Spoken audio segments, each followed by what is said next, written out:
तो देश की धार्मिक और सामाजिक दुनिया से एक बड़ी खबर सामने आ रही है।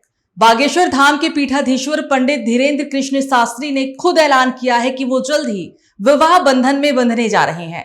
लंबे समय से चल रही अटकलों पर अब विराम लग गया है, क्योंकि इस बार ये घोषणा किसी सूत्र या समर्थक की ओर से नहीं बल्कि खुद शास्त्री जी की ओर से की गई है। उन्होंने कहा कि गुरु जी की आज्ञा हुई, हमने माता जी से कह दिया है कि लड़की देख लो, माता जी की पसंद से विवाह होगा।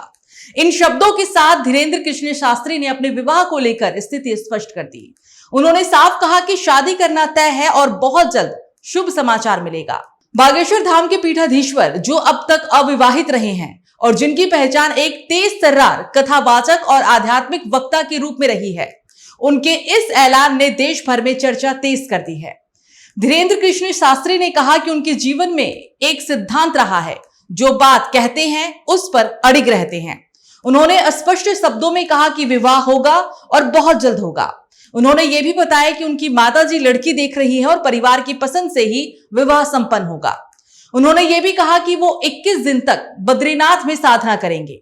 साधना के इस कार्यक्रम के बाद विवाह की प्रक्रिया आगे बढ़ सकती है। हालांकि ये पहली बार नहीं है जब शास्त्री जी की शादी को लेकर चर्चा हुई हो। इससे पहले भी कई बार सोशल मीडिया पर उनकी शादी को लेकर अटकलें लगाई गई है।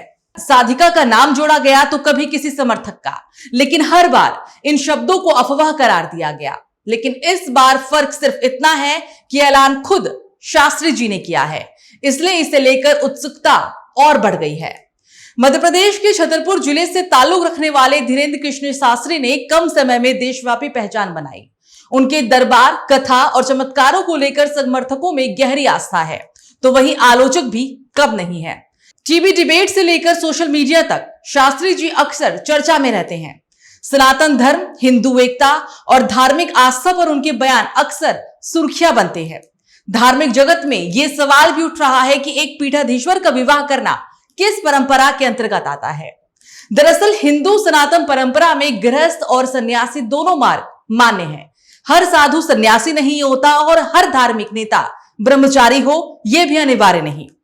कई धार्मिक परंपराओं में गृहस्थ जीवन जीते हुए भी व्यक्ति आध्यात्मिक नेतृत्व कर सकता है। ऐसे में शास्त्री का विवाह निर्णय किसी धार्मिक मर्यादा का उल्लंघन नहीं माना जा रहा, बल्कि इसे व्यक्तिगत जीवन का स्वाभाविक कदम माना जा रहा है।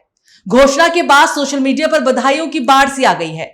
समर्थकों ने इसे गुरु आज्ञा का पालन और नई शुरुआत बताया। कई लोगों ने कहा कि अब बागेश्वर धाम में जल्द ही शादी की शहनाई बजेगी। कुछ लोगों ने यह भी लिखा कि यह फैसला शास्त्री जी की पारिवारिक जिम्मेदारियों और सामाजिक संतुलन का संकेत है। जहां समर्थक उत्साहित है तो वहीं आलोचकों ने भी सवाल उठाए। कुछ का कहना है कि धार्मिक मंच से विवाह की घोषणा करना क्या आध्यात्मिक विमर्श का हिस्सा होना चाहिए। हालांकि शास्त्री ने इसे पूरी तरह निजी कार्य बताया और साफ किया कि उनकी माता जी और गुरु जी की आज्ञा से ही ये फैसला लिया गया है। धीरेन्द्र कृष्ण शास्त्री ने कहा कि वो 21 दिन तक बद्रीनाथ में साधना करेंगे। उत्तराखंड का बद्रीनाथ धाम हिंदू धर्म के 4 धामों में से एक है और इसे अत्यंत पवित्र भी माना गया है। ऐसे में विवाह से पहले साधना का निर्णय उनके आध्यात्मिक अनुशासन को भी दर्शाता है। लेकिन सबसे बड़ा सवाल यही है कि दुल्हन कौन होगी, और अब तक इस बारे में फिलहाल कोई भी जानकारी सामने नहीं आई है।